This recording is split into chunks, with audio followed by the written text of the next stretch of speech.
Yo, in what is perhaps the saddest news that we've heard since the death of Tony Stark in Iron Man, the death of Tony Stark in Endgame, Spidey's out of the MCU. He's gone. Okay, there's no longer any Spider-Man in the MCU, and it is basically down to a decision made by, well, I won't say a decision made, more like a forced decision because of a lack of agreement between Disney and Sony. And this is one of those things which is like, yo, I can't believe this is happening right now, okay? Because Spidey, to me, was meant to be the next phase of the MCU. He's meant to be the next Tony Stark of the MCU, basically. Not just in terms of, in the MCU itself, how would I put it? Not just in terms of him being a leader amongst the superheroes and stuff, but also because, in my opinion, Spider-Man so far has the most attractive power. He has the most iconic power compared to the rest of the cast of Endgame. If you look at the cast of Endgame right now, okay, the big six, the original Avengers, two of them are dead or retired. Cap and Iron Man are gone. Black Widow isn't really a rallying force. Thor is good, but I'm not sure if he's too OP to hold the entire MCU, like the cameo in many MCU movies and stuff like that. Because if he's coming into a movie, more likely than most, he's gonna steal the show. So I'm not sure if he can, cameo in a lot of movies and kind of drive the plot forward for these movies. I think he's gonna be used as a bit part character in a lot of them. The same with the Hulk. The Hulk, I'm not sure. We haven't seen much of the Hulk because I'm not sure if he too has what it takes to lead the MCU going forward. And definitely Ronin is definitely not. He's definitely not there, okay? He's not the kind of character who's gonna hold up the MCU going forward. And Black Widow, she's dead.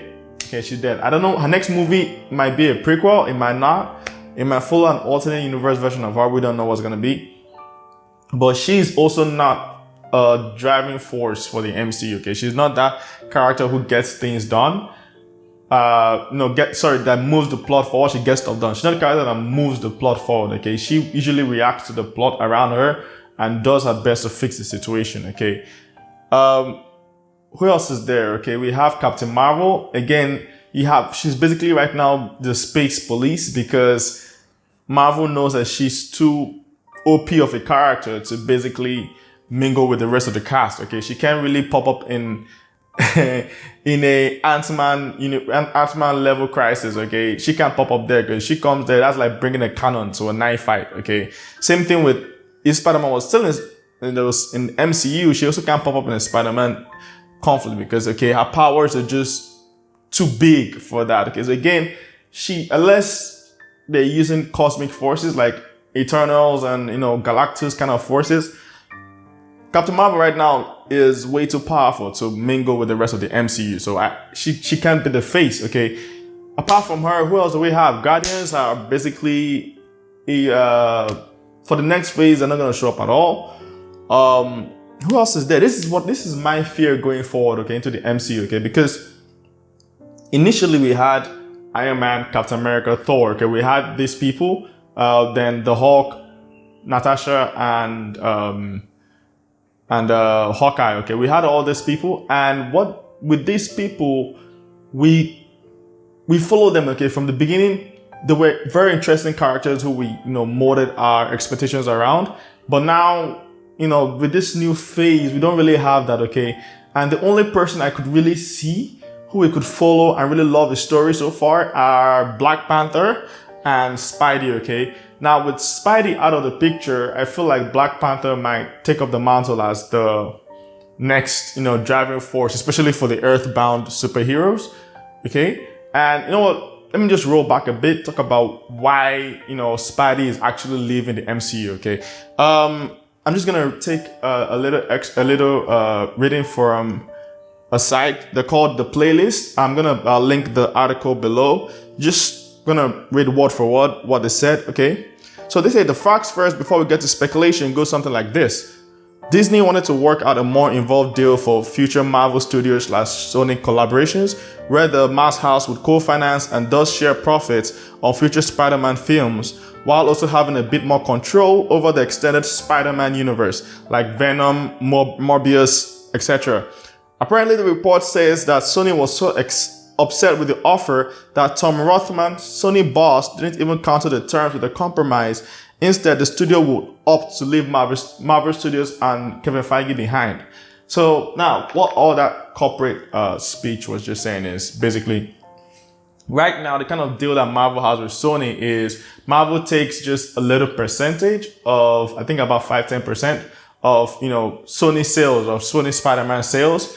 And what Marvel wanted to do going forward, because they're going to impute a lot of Spidey in their universe, was they wanted to increase the profits to like 50-50 instead of like 5.95, was it 10.90? I don't know. It's somewhere in that ballpark. Marvel wanted to reduce it to, increase their share to like 50-50. And so they'll get 50% of everything that Spidey makes, okay? And they also wanted, and they were like, okay, with this, we'll also, push into your own projects. So, like Venom, Into the Spider-Verse, stuff like that. They're making a part 2, we could push our crossovers so that they also impact your own spin-offs, okay? And we can have this large shared universe, but the thing is, we'll have to share a lot of the profits, okay? Instead of our current deal, we'll make it 50-50. And now a lot of people will be like, this is greedy from the House of Mouse, but from a business and creative standpoint, it kind of makes sense, okay? Because Spidey, no offense, okay, Spider-Man is a lovely, is a very beloved character, but to be honest, Spidey before, apart from the Tobey Maguire Spider-Man, Andrew Garfield's Spider-Man was aight, but he wasn't there, he wasn't really up there. But MCU took Spidey to heights never before seen. I mean, in like mainstream, because comics and all of that exist, but that's by the side. In mainstream, MCU took Spidey to heights never before seen. And like the casting of Tom Holland was also a Marvel choice, but it was excellent, okay? And that's the point. Marvel knew that every movie they make makes billions, okay? So they're like, look, our movies make billions. If we pull up more of your stuff, we're gonna guarantee you billions, and if we're sharing it 50-50, I get $1 billion, you get $1 billion, okay? It's good money all around, but they say the Sony boss was so pissed off by this offer that he was basically like, fuck your offer and I'm not doing it, okay? We're just pulling out. So he didn't even come up with a counter offer, because what usually happens in businesses is I come up with an offer, like I say I want 50-50, and then it's your job to then go like, nah, I'm not doing that, okay? This is my IP. Sony Spider-Man is currently my IP, so I'm gonna split it 30-70 or 80-20 or something like that, because that's how businesses work. Normally, that's what negotiations do. The first price that comes out is never the actual price that's agreed on. First price that comes out is usually like a fairy tale dream, and then you guys walk towards the realistic stuff. So in that sense, I believe that the Sony producer or whatever is just, he's putting the cart way before the horse on this, because I think what he's thinking is, what he's probably thinking himself is, I made Into the Spider-Verse. Okay, we made Into the Spider-Verse. It made a lot of money. Everyone critically acclaimed all of that. We're gonna make a Venom also made a lot of money. But the thing is, what they don't realize is a lot of the reason why people watched Venom and even Into the Spider-Verse was because of the Spider-Man, fame from MCU. All right. And right now, a lot of the Spider-Man's tales are so entwined in the MCU that if they want to make a new Spider-Man, because they're not making 2 more Spider-Man movies with Tom Holland, they're going to have to reboot the series again. Because think about this. Everything that we have of Spider-Man right now is from the MCU. Whether it's the Vulture or him dealing with Iron Man, him dealing with Fallout of Endgame and all of that. Almost everything, both of his villains were related to Iron Man. So almost everything that is Spider-Man right now is tightly related to the MCU, okay? So for them to bring out this character, they're either gonna have to pretend like everything in the MCU did not happen and like there are no other superheroes for the remaining 2 movies, or they're gonna have to reboot the entire Spider-Man again. And yo, oh my god, that would be the dumbest decision ever. Just so you know, it would be the stupidest decision ever. Because people have come to love this current Spider-Man because of his struggles, you know, everything he has gone through with Tony Stark. The relationship there was excellent. One of the best relationships in the entire MCU, in my opinion. And now if they just crush that and be like, we're going to restart this whole thing all over again, it's going to flop. Okay, it might not flop because, you know, these days people watch anything, you know, people watch everything on TV, on that comes out in cinema that has a Marvel logo on it, but whatever, that has a comic book logo on it, okay? But the point is, if this doesn't come out well, it doesn't come out the way it should, people ain't gonna like it, okay? Not really. They're not really gonna like this because I just feel it will lack, you know, the spirits of the MCU. The MCU brings a certain a laissez-faire. I don't know the word I'm looking for here. It brings just a certain something, okay? And to take that away from Spidey right now it's sad, yo. But now let's think about the impact on the MCU itself. Does Spidey's loss really damage the MCU in any way? Yes and no. Yes, because Spidey, like I said, to me should have been the new face of the MCU. He should have carried the franchise going forward. He should have led the new Avengers and stuff like that. He should have led the next generation of the MCU to form the new Avengers. I just feel like he has that magnetic, charismatic force that draws people together. Not in the same vein as Tony Stark, because Tony Stark was more like, look at me, I am awesome, and everyone just, you know, just loves, I won't say love, but it just, his light was just so bright that you couldn't just help look at him. Okay, that's Tony Stark. Steve was more like a heart, okay, because with Steve, you admired Steve, okay, because you just admired this dude that was so righteous. You just wanted to be like him, okay. That was how Steve was, all right. And now with Spidey, it's more like, you know, there's this kid who has, you know, gone through all this terrible stuff, and he keeps coming out on top, okay? So he could be like a nice mentor character to follow, okay? He's not I think he's more of a Steve than a Tony in that sense, okay?